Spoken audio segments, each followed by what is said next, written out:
Hello प्यारे बच्चों, मैं सुधा स्वागत करती हूँ आप सबका आपके अपने चैनल तैयारी ऑनलाइन में। बच्चों, आज की वीडियो में हम कक्षा 10 के हिंदी पाठ्य पुस्तक संचयन भाग 2 का तीसरा अध्याय टोपी शुक्ला, जिसके लेखक हैं राही मासूम रजा। तो बच्चों, आज हम टोपी शुक्ला से संबंधित बहुवैकल्पिक प्रश्न देखेंगे जो आपके आने वाले परीक्षा के दृष्टिकोण से बहुत ही महत्वपूर्ण है।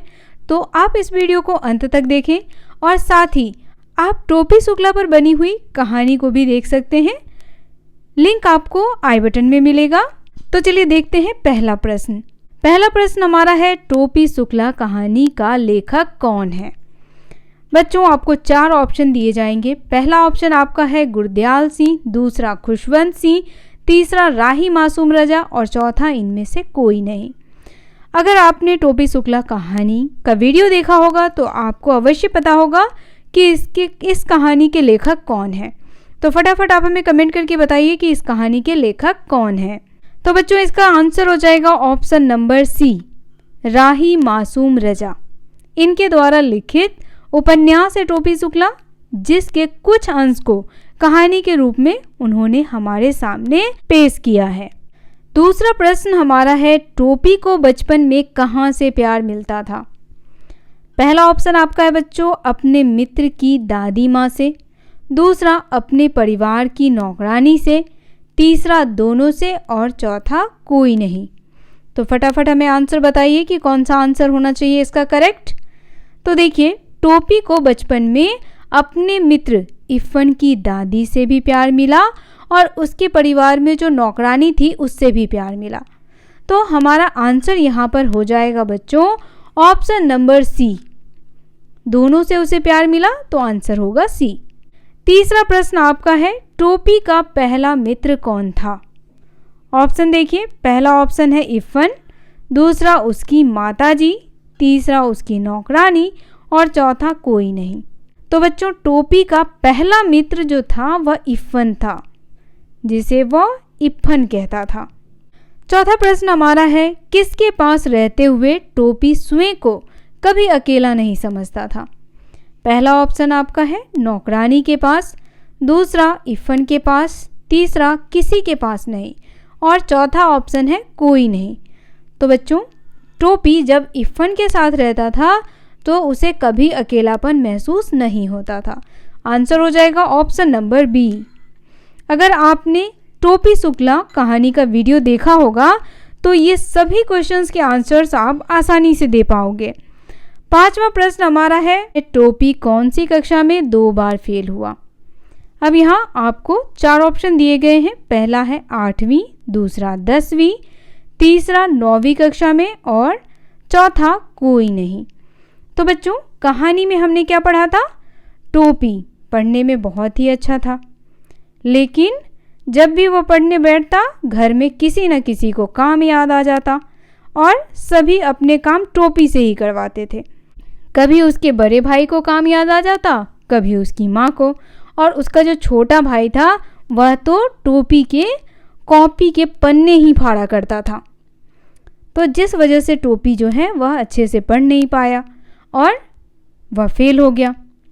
अब दूसरी बार टोपी बीमार हो गया, उसे टाइफाइड हो गया, जिस वजह से वो परीक्षा ही नहीं दे पाया, तो वह फेल हो गया।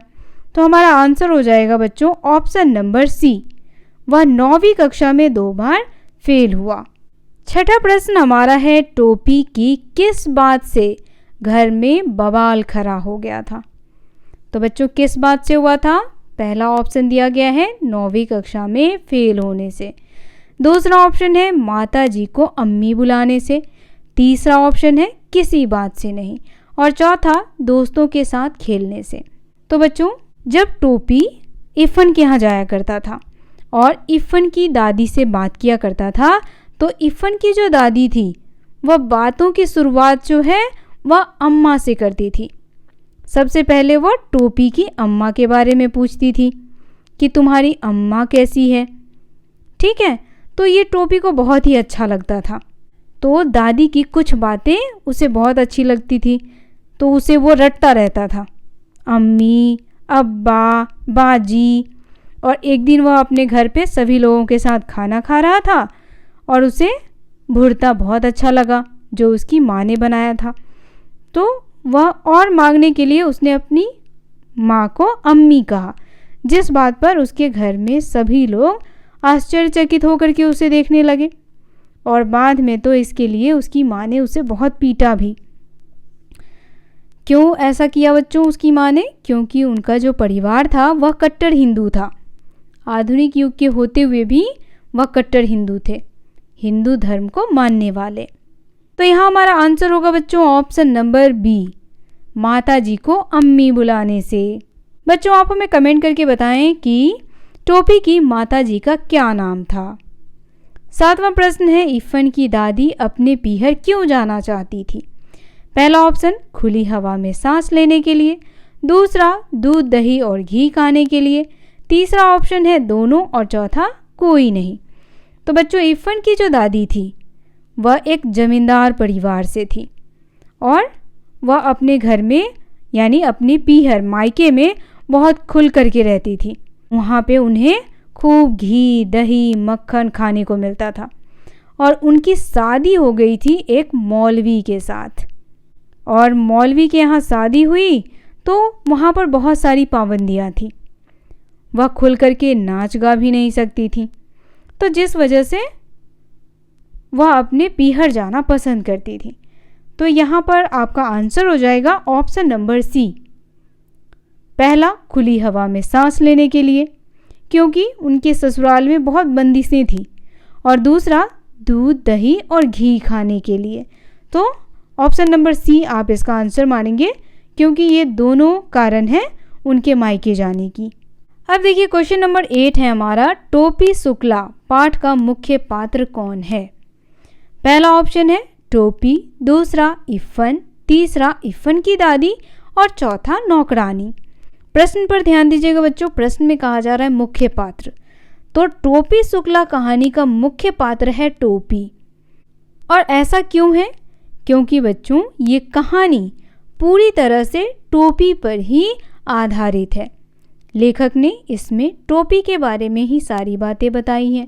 टोपी का पहला मित्र इफ़न, टोपी का इफ़न की दादी से लगाव होना, टोपी का अपने परिवार में उतना ना घुल मिल पाना, और साथ ही उन्होंने टोपी के स्कूल के बारे में भी बताया। तो सारी घटना जो है वह सभी किसके केंद्र में घूम रही है? टोपी के। तो यहाँ पर टोपी जो है वह मुख्य पात्र है इस कहानी का, क्योंकि उसी पे आधारित है ये कहानी। 9वां प्रश्न हमारा है, टोपी शुक्ला पाठ का मूल भाव क्या है? पहला ऑप्शन इसका है बचपन की मासूमियत और प्रेम भाव में अपनापन दर्शाना, दूसरा बचपन की लड़ाइयाँ दिखाना, तीसरा कोई नहीं और चौथा प्रेम भाव। तो बच्चों टोपी शुक्ला जो कहानी है जिसमें टोपी मुख्य पात्र है और लेखक कहते हैं कि बच्चा वहीं जाना पसंद करता है जहां उसे प्रेम मिलता है। कोई भी बच्चा हो बच्चों, उसे उसी जगह से ज़्यादा लगाव हो जाता है जहां पर उसे सबसे प्यार मिलता है। तो यहाँ पर ऑप्शन नंबर ए जो है इसका करेक्ट आंसर है। बचपन की मासूमियत और प्रेम भाव में अपनापन दर्शाना, यही इस पाठ का मूल भाव है। 10वां है, प्रश्न संख्या 10 हमारा है, टोपी को अपनी दादी सुभद्रा अच्छी क्यों नहीं लगती थी? पहला ऑप्शन है क्योंकि सुंदर नहीं थी, दूसरा लड़ती है, तीसरा डांटती रहती है और चौथा कोई नहीं। तो बच्चों टोपी जो इफ़न की दादी को बहुत प्यार करता है और अपनी दादी सुभद्रा से वह बहुत नफरत करता है।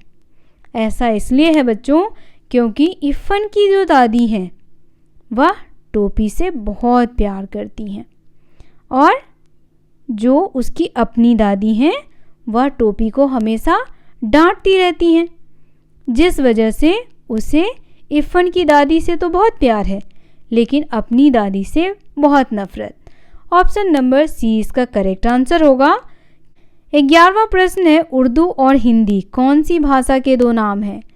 पहला ऑप्शन है बच्चों हिंदवी, दूसरा फारसी, तीसरा कोई नहीं और चौथा है उर्दू। तो देखिए बच्चों, उर्दू और हिंदी दोनों जो है वह हिंदवी की, किसकी?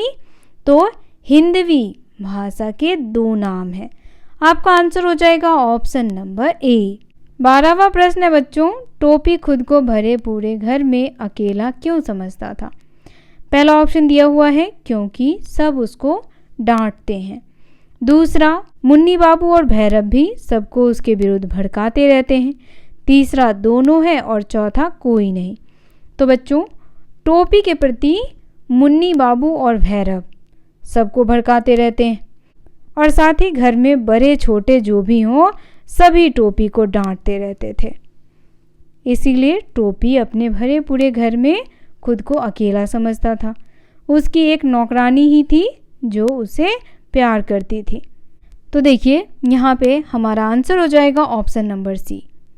ठीक है, दोनों होगा इसमें। सब उसको डांटते रहते थे और उसका बड़ा भाई मुन्नी बाबू और छोटा भाई भैरव क्या करते थे? उसके विरुद्ध सबको भड़काते रहते थे। 13वां प्रश्न हमारा है, कौन दोनों दूध लेने वाली गाय चराते थे? तो बच्चों, अगर आपने टोपी शुक्ला कहानी को अच्छे से सुना है तो आपको ज़रूर पता होगा कौन दोनों दूध देने वाली गाय चराते थे। पहला ऑप्शन है पैगंबर मोहम्मद और अवतार श्री कृष्ण। दूसरा, टोपी और इफ़न। तीसरा, कोई नहीं और चौथा है अवतार। तो यहाँ देखिए बच्चों, लेखक कहानी में कहते हैं कि जिन्हें हम ईश्वर मानते हैं, जिन्हें हम अलग अलग नामों से जानते हैं, हम उन्हें कभी कृष्ण कहते हैं और कभी हम उन्हें मोहम्मद पैगंबर कहते हैं। लेकिन यह सभी ईश्वर का एक ही स्वरूप है, लेकिन इसे हम धर्म के आधार पर अलग अलग मानते हैं। अगर कृष्ण नाम है तो वह हिंदू धर्म के भगवान हो गए, अगर पैगंबर हैं तो वह मुस्लिम धर्म के भगवान हो गए। तो इस तरीके से लोग इन्हें मानते हैं, लेकिन ये दोनों क्या है? एक ही है। कृष्ण भी गाय चराया करते थे और पैगंबर भी। तो इसीलिए लेखक कहते हैं कि हम धर्म के आधार पर इन्हें अलग अलग रूपों में जानते हैं, लेकिन ये हैं तो एक ही। ऑप्शन नंबर ए इसका करेक्ट आंसर होगा, पैगंबर मोहम्मद और अवतार श्री कृष्ण। 14वां प्रश्न है बच्चों, लेखक नामों के चक्कर को अजीब क्यों मानते हैं? पहला ऑप्शन देखिए, क्योंकि नाम से किसी का स्वरूप नहीं बदलता। दूसरा, क्योंकि नाम सभी भाषा में होते हैं। तीसरा, कोई नहीं और चौथा, क्योंकि नाम नाम होते हैं। तो बच्चों, लेखक नामों के चक्कर को अजीब इसलिए मानते हैं क्योंकि लोग नामों के आधार पर धर्म का निर्धारण कर देते हैं। अब हम टोपी कहेंगे तो टोपी का पूरा नाम है बलभद्र नारायण शुक्ला, और अगर हम इफ़न कहते हैं तो इफ़न का पूरा नाम है सैयद जरगाम मुर्तजा। एक है हिंदू धर्म का और एक है मुस्लिम धर्म का, लेकिन दोनों में अटूट प्रेम है। तो इसका आंसर हो जाएगा बच्चों ऑप्शन नंबर ए, क्योंकि नाम से किसी का स्वरूप नहीं बदलता। 15वां प्रश्न है बच्चों, मरते समय इफ़न की दादी को अपना मायका क्यों याद आ रहा है? पहला ऑप्शन है अपनी माँ के कारण। दूसरा, अपनी खूबसूरत यादों और वहाँ बिताए अच्छे समय के कारण।